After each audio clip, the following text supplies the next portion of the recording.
នេះការក្រូចយើងយ៉ាវល្អចុយម្រាយយើងកាប់ក្រូចចោលដាំកញូងហ្នឹងចាដោះមកស្ទុះលឿនដែរនេះលឿនជាអត់ស្ទឹងជ្រុំជើងជាឲ្យដាក់ទឹកទៅមើល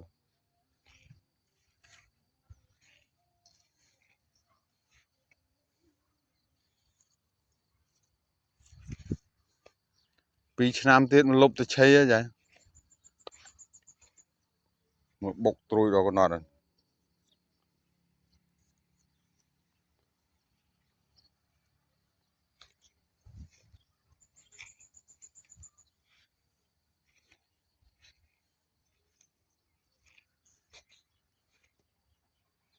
ខ្ញុំទៅដាក់ទឹករួចមិនសមអីចាបូមមកឆ្អែតទៀតលោពង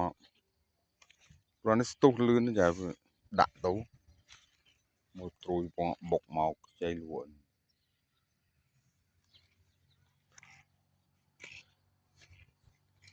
អូលឿនមែនចានេះទៅ2 ឆ្នាំទៀតបែបលុបដល់គ្នាហ្នឹង